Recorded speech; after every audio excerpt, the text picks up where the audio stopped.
Good morning students. हाँ, अपन जो बात कर रहे थे वो सॉल्यूशन की बातें कर रहे थे। ठीक है, सॉल्यूशन में मैंने आपको हेनरी लॉ पढ़ा दिया था और मैंने कुछ बातें और पढ़ाई थी हेनरी लॉ पर। मतलब ठोसों की दरों में विलेयता, गैसों की दरों में विलेयता। मतलब ठोस की दरों में विलेयता का क्या इफेक्ट पड़ता है, गैस की दरों में विलेयता का क्या इफेक्ट पड़ता है, उसमें अपन ने हेनरी लॉ पढ़ा था। हेनरी लॉ पढ़ने के बाद में उसकी लिमिटेशन पढ़ी थी। यहाँ तक की बातें अपन ने पूरी कंप्लीट कर ली थी। अब जो बात करने वाले हैं अपन, ठीक है, वो बात करेंगे वाष्प दाब की। किसकी बात करेंगे? वाष्प दाब। वाष्प दाब, सभी बच्चे हेडिंग लगा लो ऊपर ही ऊपर, वाष्प दाब। वाष्प दाब को इंग्लिश में क्या बोलेंगे? Vapour pressure. क्या बोलेंगे? Vapour pressure. वाष्प दाब को इंग्लिश में क्या बोलते हैं गुरुजी? Vapour pressure. ठीक है, तो आज अपन जो पढ़ेंगे वो वाष्प दाब पढ़ेंगे। पहले सिंपल सी बात होती है गुरुजी, वाष्प दाब होता क्या है, वाष्प दाब कहाँ जनरेट होता है? सिंपल सी बात है, जो वेपर प्रेशर होता है ना तेरा, ये वेपर प्रेशर का मतलब होता है, एक मैं क्या ले लेता हूँ, कोई भी विजल ले लिया मैंने, कोई भी पात्र ले लिया, ठीक है, पात्र में मैंने क्या डाल दिया, इसमें मैंने क्या डाल दिया, इसमें मैंने H2O डाल रखा है। क्या डाल रखा है? पानी। मतलब इसमें गुरुजी मैंने H2O डाल रखा। अब मैं इसको नीचे से क्या कर रहा हूँ? हीट कर रहा हूँ। इसको क्या कर रहा हूँ? हीट। ठीक है, नीचे से मैं इसको क्या दे रहा हूँ? टेम्परेचर दे रहा हूँ। टेम्परेचर देते ही पानी क्या होगा? बॉयल होगा। पानी क्या होगा? बॉयल होगा। और मैंने इसको क्या कर दिया? ऊपर से ढक दिया, बिल्कुल बंद कर दिया। तो वाटर के मोलिक्यूल्स क्या करेंगे?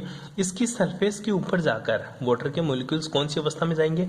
पहले तो दोनों के बीच में साम्य बनेगा। किस किस के बीच में? नीचे तो रहेगा द्रव लिक्विड, ऊपर क्या रहेगी तेरी? वाष्प। वाष्प मतलब वेपर। ठीक है, तो द्रव किसमें बदल जाएगा? वाष्प में, मतलब वेपर में कन्वर्ट हो जाएगा तेरा लिक्विड। और फिर क्या करेगा? ये जो भी सरफेस होगी, इस सरफेस के ऊपर जाकर क्या लगाएगा? प्रेशर लगाएगा।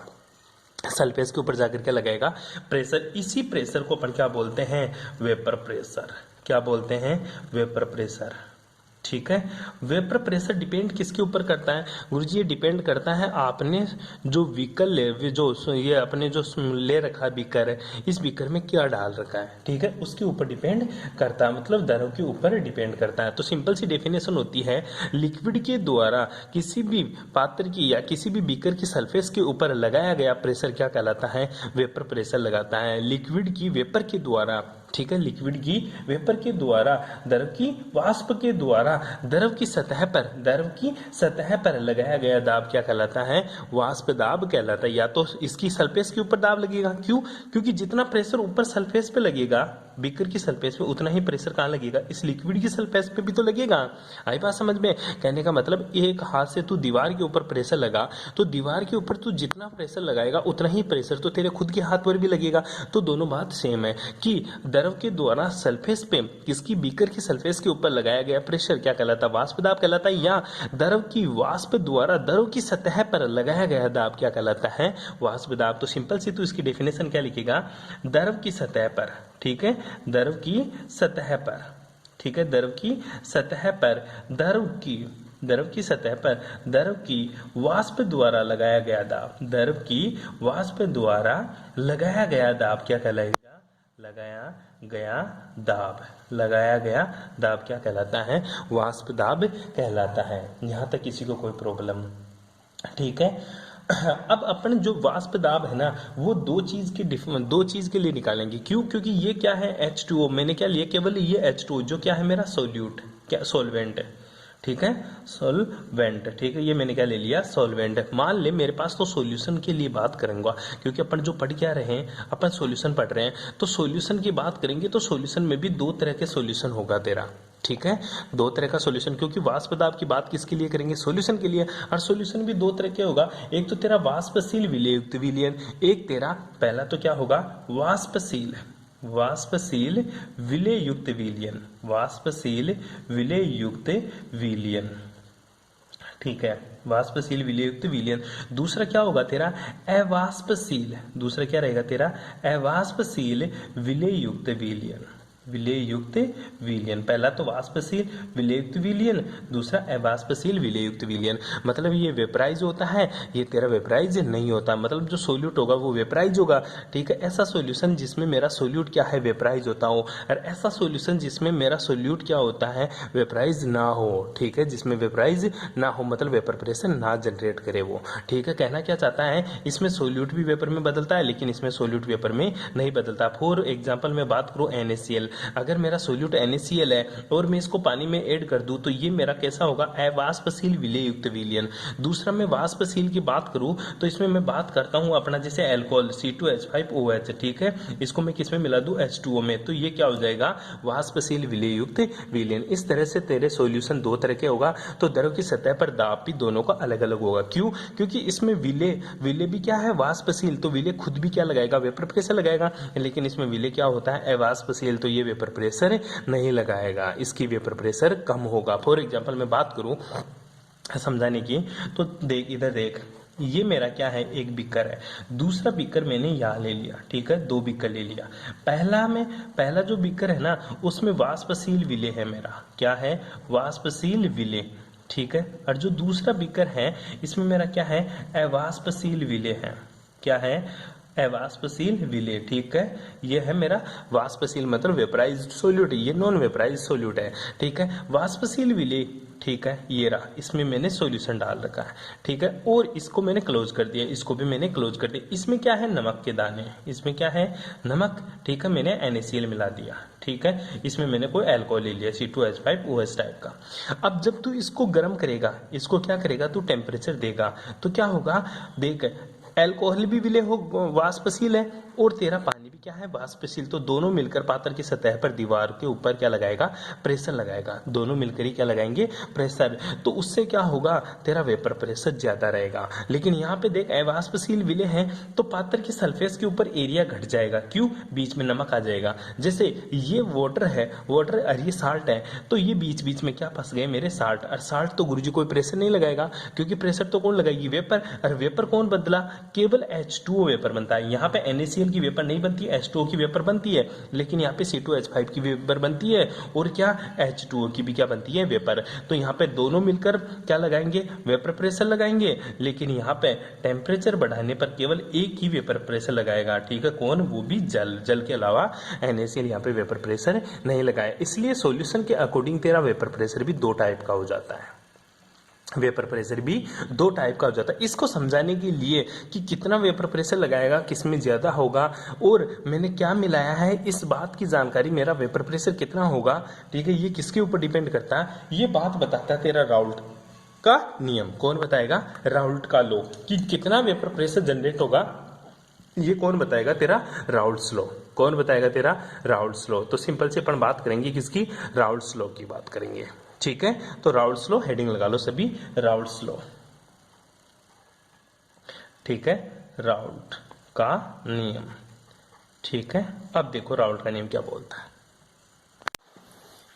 हाँ, राउल्ट के नियम की बात कर रहे हैं अपन कि गुरुजी मेरा राउल्ट का नियम क्या होता है, ठीक है। क्यों पढ़ रहे राउल्ट का नियम, कि कितना वेपर प्रेशर जनरेट करेगा, इस बात का आइडिया लगाने के लिए मुझे राउल्ट का नियम पढ़ना पड़ता है, क्योंकि राउल्ट ने ही बताया था कि वेपर प्रेशर क्या होता है, कितना लगाता है, ठीक है। तो राउल्ट, ठीक है, राउल्ट्स लॉ, ठीक है।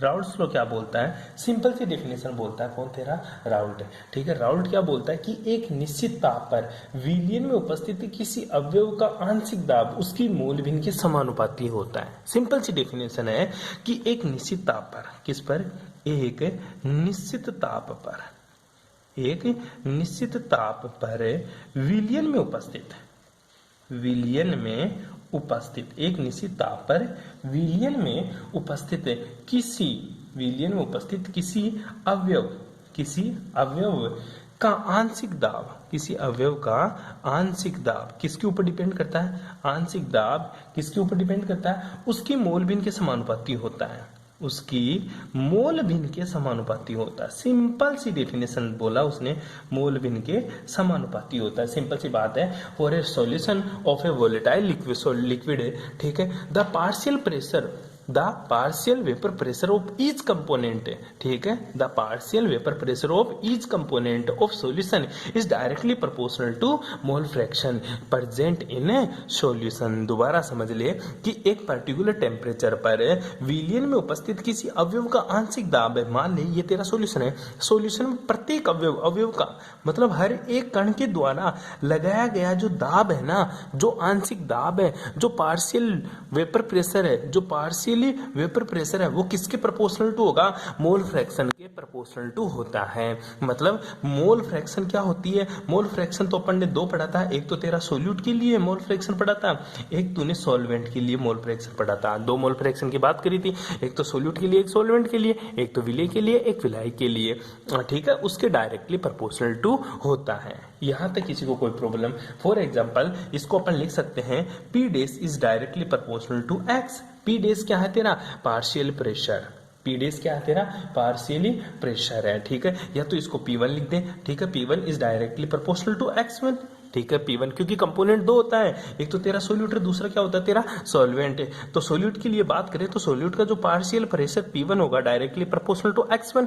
X1 क्या है, मोल फ्रैक्शन ऑफ सोल्यूट है, X1 क्या है तेरा, मोल फ्रैक्शन ऑफ सोल्यूट। इस तरह से अपन राउल्ट ने बताया कि एक निश्चित ताप पर विलियन में उपस्थित किसी अवयव का आंशिक दाब उसकी मोल भिन्न के समानुपाती होता है। अगर अंग्रेजी में बात करें तो इंग्लिश में अपन इसको बोलेंगे at a particular temperature the partial vapour pressure of each component of the solution is directly proportional to its mole fraction। यहां तक किसी को कोई प्रॉब्लम? ठीक है, सिंपल सी बात इसने बोली तो P is directly proportional to X1, P is directly proportional to X1। यहां तक किसी को कोई प्रॉब्लम? ठीक है, आगे की बात करें अब। हाँ, तो अपन ने क्या बात करी कि राउल्ट का नियम क्या बोलता है, राउल्ट का लो, ठीक है। राउल्ट ने सिंपल सी बात बताई गुरुजी, फिर से मैं एक बार दोबारा रिपीट कर रहा हूँ। राउल्ट ने क्या बताया, जो मेरा राउल्ट था, ठीक है, जो राउल्ट्स लॉ है, ठीक है, ये राउल्ट्स लॉ बोलता क्या है, पहले तो फिक्स टेम्परेचर, फिक्स टेम्परेचर, एक बात बोल दी, फिक्स टेम्परेचर, दो partial pressure of each component, ठीक है, क्या बोल रहा है, partially pressure, partially vapour pressure of each component. Partially vapour pressure को मैंने किसे दिखा दिया, P डैश से दिखा दिया। Partially pressure of each component P dash is directly proportional to X या P directly proportional to X, ये भी तू लिख सकता है, ठीक है। अगर मैं बात करूं तो इस डायरेक्टली साइन को हटाऊं तो क्या हो जाएगा, P is equal to P naught X, P naught X, जहां पे P क्या है मेरा, पार्शियली प्रेशर, ठीक है, पार्शियल वेपर प्रेशर, ठीक है, और दूसरा X क्या है मेरा, मोल फ्रैक्शन, X क्या है मेरा, मोल फ्रैक्शन, ठीक है। ये तो क्या है, आंशिक दाब, आंशिक दाब, ठीक है, या आंशिक वाष्प दाब, ये क्या है, मोल भिन्न, ठीक है। और जो P नोट है ना, ये इंपॉर्टेंट बात है मेरे भाई कि गुरुजी यहाँ पे जो P नोट आता है वो क्या होता है, P नोट होता है शुद्ध अवस्था में वाष्प दाब, ठीक है। किसी भी अवयव का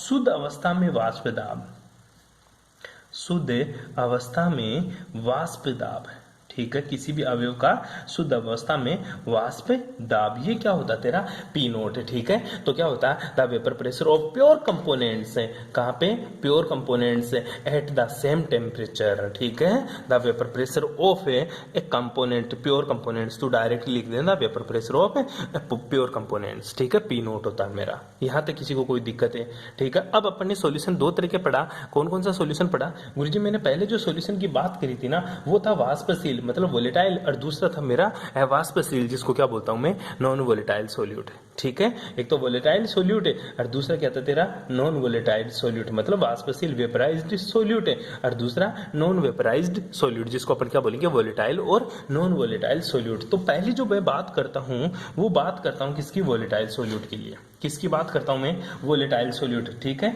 तो पहले किसकी बात करूंगा मैं, वोलेटाइल सोल्यूट की, ठीक है, वोलेटाइल सोल्यूट, ठीक है। वोलेटाइल सोल्यूट हिंदी में क्या बोलते थे इसको, वाष्पशील विलय युक्त विलयन के लिए। तो पहला किसके लिए, वाष्पशील विलय युक्त विलयन के लिए, विलय युक्त विलयन के लिए राउल्ट का नियम लगाएंगे। वाष्पशील विलेय युक्त विलयन के लिए अपन क्या लगा रहे हैं, राउल्ट का नियम, क्योंकि राउल्ट का नियम क्या बोलता है, P is directly proportional to x, x क्या होता है मोल फ्रैक्शन, P क्या होता है पार्शियल प्रेशर, P नोट क्या होता है प्योर स्टेट में किसी भी कंपोनेंट्स का क्या होता है वेपर प्रेशर। ठीक है, यहाँ तक किसी को कोई प्रॉब्लम? ठीक है, इसको बोलते हैं वाष्पशील विलेय युक्त विलयन के लिए, या फिर इसी को बोलते हैं अपन द्रव द्रव विलयनों का वाष्प दाब। हिंदी में दो को भाई, द्रव द्रव, ठीक है, लिक्विड लिक्विड, ठीक है, सॉल्यूशन के लिए विलयनों का वाष्प दाब, वाष्प दाब। अच्छा गुरुजी, पहला क्या है वोलेटाइल सॉल्यूट, और दूसरा क्या पढ़ा था अपने नॉन वोलेटाइल, उसको छोड़ रहा हूँ एक बार के लिए। वोलेटाइल में देख, वोलेटाइल सॉल्यूट इंग्लिश में एक ही बार बोलेंगे वोलेटाइल सॉल्यूट या लिक्विड लिक्विड सॉल्यूशन। ठीक है, the vapour pressure of liquid liquid solution, या वोलेटाइल सॉल्यूशन के लिए वो क्या होता है वोलेटाइल सॉल्यूट जिसमें किसमें सॉल्यूशन में क्या है वोलेटाइल सॉल्यूट, ठीक है, उसका वाष्प दाब। तो वाष्पशील विलेय युक्त विलयन के लिए या द्रव द्रव विलयनों का वाष्प दाब, क्योंकि वाष्पशील विलेय है ना तो ये भी द्रव होगा और जो तेरा विलायक होगा वो भी क्या होगा द्रव होगा, इसलिए इसको बोला द्रव द्रव विलयनों का वाष्प दाब। ठीक है, क्यों वाष्पशील विलेय बोल दिया, वाष्पशील विलेय का मतलब होगा गुरुजी मेरा विलेय क्या होगा द्रव। ठीक है, दूसरा द्रव किसके लिए आया विलायक के लिए, क्योंकि विलायक तो हमेशा ही द्रव ही होना है। ठीक है, ये ध्यान देना इस चीज के बारे में, क्योंकि अपन लिक्विड पढ़ रहे हैं। आगे बात करते हैं इसके लिए। तो इसमें क्या होता है, इसमें गुरुजी दो होता है, दो चीज होती है, एक तो क्या होता है मेरा सोल्यूट, एक तो क्या होता है मेरा सोल्यूट, और दूसरा क्या होता है गुरुजी मेरा सॉल्वेंट होता है। एक तो मेरा क्या होता है सोल्यूट, जिसको मैं क्या बोलूंगा, जिसको मैं विलेय बोलूंगा, और जो सॉल्वेंट होता है उसको मैं क्या बोलूंगा विलायक बोलूंगा। अब देख, एक तो मेरा क्या है सोल्यूट, एक क्या है मेरा सॉल्वेंट। ठीक है, तो आंशिक वाष्प दाब क्या होगा इसका, इसको मैंने आंशिक वाष्प दाब मतलब क्या बोलूंगा partially vapour pressure, partially vapour pressure आंशिक वाष्प दाब। इसके लिए मैं क्या लिख दूंगा PA, क्या लिख दिया मैंने इसके लिए PA। ठीक है, कोई दिक्कत है? ठीक है, और इसके लिए क्या हो जाएगा PP, क्या हो जाएगा PP। मैंने आंशिक दाब के बारे में बातें करी। ठीक है, इसको मैंने क्या लिख दिया PA, और इसको मैंने क्या लिख दिया PB। अगर तू P डेस कर लेता है तो इसके ऊपर भी डेस लगा दे, अल्ले PA डेस है PB डेस। अगर P लिख रहा है दोनों तेरे लिए सेम है, ठीक है, चाहे P डेस लगा दे इसको P डेस नोट लगा दे। आई बात समझ में? तो P डेस A और P डेस B, क्योंकि मैंने सोल्यूट को किससे माना A से और सोल्यूट को किससे माना है मैंने B से, तो इसका जो आंशिक प्रेशर होगा वो P डेस A और इसका आंशिक प्रेशर क्या होगा P डेस B। ठीक है, अब मैं बात कर रहा हूँ प्योर स्टेट में इसका वाष्प दाब, शुद्ध अवस्था में वाष्प दाब, किसमें प्योर स्टेट में वेपर प्रेशर, प्योर स्टेट में वेपर प्रेशर मतलब शुद्ध अवस्था में वाष्प दाब, इसका क्या हो जाएगा P नोट A और इसका वाष्प दाब क्या हो जाएगा P नोट B। कोई दिक्कत है? ठीक है, और इसके जो मोल फ्रैक्शन होंगे, ठीक है, इसके जो मोल फ्रैक्शन होंगे वो क्या होगा गुरुजी, इसका मोल फ्रैक्शन x होगा और इसका मोल फ्रैक्शन क्या होगा xb, क्योंकि ये सोल्यूट है और ये मेरा क्या है सॉल्वेंट। मैंने एक साथ लिख रहा हूं दोनों को। ठीक है, तो from Raoult's law, Raoult's law क्या बोलता है, ठीक है, फ्रॉम राउल्ट्स लॉ, ठीक है, राउल्ट्स लॉ क्या बोलता है, राउल्ट्स लॉ सिंपल सी बात बोलता है गुरुजी क्या, कि जो मेरा P डेस होता है ना, P dash A is directly proportional to x A, P dash A is directly proportional to x A। इसी प्रकार क्या बोलता है P dash B is directly proportional to क्या होगा मेरा XB। कोई दिक्कत यहाँ तक? यहाँ तक किसी को कोई प्रॉब्लम? तो मैं इसको क्या लिख सकता हूँ, प्रोपोर्शनल टू का साइन हटाऊं तो क्या लिखूंगा गुरुजी P dash A equal to लिख दूंगा मैं P naught A x A। ठीक है, इसको भी मैं चेंज करूं तो P dash B equal to मैं लिख दूंगा P dash P naught B x B। ठीक है, कोई दिक्कत यहाँ तक? अरे यहाँ तक किसी को कोई प्रॉब्लम? सिंपल सी बातें लिखी है मैंने PA और PB के लिए। ठीक है, ये किसने बताया था, राउल्ट्स लॉ ने। किसने बताया था, राउल्ट्स लॉ ने। और तो बता विलियन का वाष्प दाब क्या होगा, विलियन का वाष्प दाब, विलियन का वाष्प दाब। गुरुजी मुझे पता सॉल्यूशन की जो वेपर प्रेशर होगा, सॉल्यूशन का वेपर प्रेशर किसके बराबर होगा गुरुजी, P सॉल्यूशन बराबर किसके बराबर होगा, सोल्यूट के द्वारा लगाया गया वेपर प्रेशर, जिसको मैंने क्या माना है A, क्योंकि सोल्यूट को मैंने A से दिखाया है, सोल्यूट के द्वारा लगाया गया वेपर प्रेशर प्लस सॉल्वेंट के द्वारा लगाया गया वेपर प्रेशर। क्यों? क्योंकि सर सॉल्यूशन में दो ही तो चीज होती है, एक तो सोल्यूट होता है और दूसरा मेरा क्या होता है सॉल्वेंट होता है। तो सोल्यूट के द्वारा लगाया गया वेपर प्रेशर PA डैश है और सॉल्वेंट के द्वारा लगाया गया वेपर प्रेशर PB डैश होता है। तो बता मेरा PS क्या हो जाएगा गुरुजी, PS PA डैश और PB डैश की वैल्यू पुट कर दे, क्या आ जाएगा P naught A x A plus P naught B x B। कोई दिक्कत यहाँ तक? ये टोटल प्रेशर आ जाएगा तेरा वोलेटाइल सोल्यूट के लिए। अगर तेरे सॉल्यूशन में वोलेटाइल सोल्यूट प्रेजेंट है अर्थात लिक्विड लिक्विड सॉल्यूशन प्रेजेंट है तो उसके द्वारा जो वेपर प्रेशर होगा वो क्या होगा? P naught A x A plus P B naught X B. कोई दिक्कत यहाँ तक है? अरे कोई प्रॉब्लम? ठीक है, इसके आधार पर अपन किसकी गणना कर सकते हैं? सॉल्यूशन के द्वारा लगाए गए वेपर प्रेशर की, पी एस है। ठीक है, यहाँ तक किसी को कोई प्रॉब्लम रहे? ठीक है, लगा सकते हो इस चीज को। ठीक है, अगर गुरुजी मेरे को एक ही कंपाउंड के रेस्पेक्ट में बात करनी हो तो मैं क्या करूं? मतलब एक ही कंपाउंड कैसे? गुरुजी मेरे को एक्स ए और एक्स बी दोनों में कुछ रिलेशन मिल जाए तो तूने पढ़ा था। ठीक है, तूने क्या पढ़ा था? मोल फ्रैक्शन के फॉर्मूले से। मोल फ्रैक्शन क्या होता था तेरा? ठीक है, जो तेरा मोल फ्रैक्शन का फॉर्मूला था वो क्या था गुरुजी? ये होता था x A plus x B equal to 1 होता था। X A plus x B किसके बराबर होता था? 1 के बराबर होता था। तो तू एक को किसी को भी रिप्लेस कर ले, किसी को भी रिप्लेस कर ले। कैसे गुरुजी? अगर मैं एक्स बी को रिप्लेस करूं तो एक्स बी किसके बराबर हो जाएगा? एक्स बी बराबर हो जाएगा 1 माइनस का एक्स ए। ठीक है, तो तेरे इस इक्वेशन नंबर 1 में एक्स बी की जो वैल्यू दे रखी है, एक्स बी की जो वैल्यू दे रखी है यहाँ पुट कर दी क्या? 1 माइनस का एक्स है। तो तेरी इक्वेशन आगे भी चेंज हो जाएगी। कैसे चेंज होती है आओ देखते हैं आगे कैसे बदलती है। तेरे पास इक्वेशन क्या आ गई थी गुरुजी? मेरे पास एक इक्वेशन आई पहली, पी एस बराबर। जो मेरा पी एस आया ये किसके बराबर आया तेरा? P naught A x A plus क्या आया था तेरा? P naught B x B, ये आ गया था। ठीक है, ये तेरे पास इक्वेशन आ गई थी। इसको तू क्या लगा ले? Equation number 1। यहाँ तक तेरे को कोई प्रॉब्लम नहीं थी मेरे अकॉर्डिंग। ठीक है, उसके बाद में मैं क्या जानता हूँ? मोल फ्रैक्शन से। ठीक है, किससे? According to mole fraction. According to mole fraction. Mole fraction क्या बोलता है? ठीक है, मोल फ्रैक्शन से या मोल बिन से। मोल बिन क्या होती है गुरुजी? मुझे पता है x A plus x B ये किसके बराबर होता है? 1 के। तो जो मेरा एक्स बी होगा वो किसके बराबर हो जाएगा? 1 माइनस का एक्स ए। ठीक है, कोई दिक्कत है? ये वैल्यू मैं कहाँ पुट कर देता हूँ? एक्स बी की जगह। तो मेरा पी एस किसके बराबर आ जाएगा? पी एस बराबर हो जाएगा गुरुजी P A naught X A plus P B naught. ठीक है, P B naught X B की जगह वैल्यू पुट कर दूं 1 माइनस का एक्स ए। यहाँ तक किसी को कोई प्रॉब्लम? ठीक है, आगे सॉल्यूशन करूं मैं, इसको इसमें गुना करूं तो बता मेरा पी एस किसके बराबर आ जाएगा?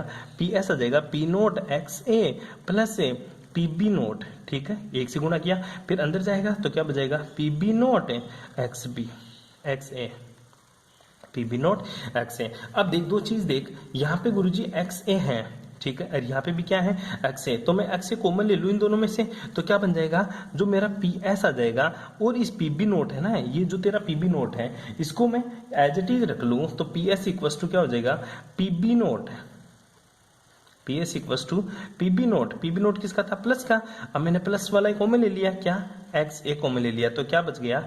पी ए नोट माइनस का पी बी नोट। कोई दिक्कत यहाँ तक है?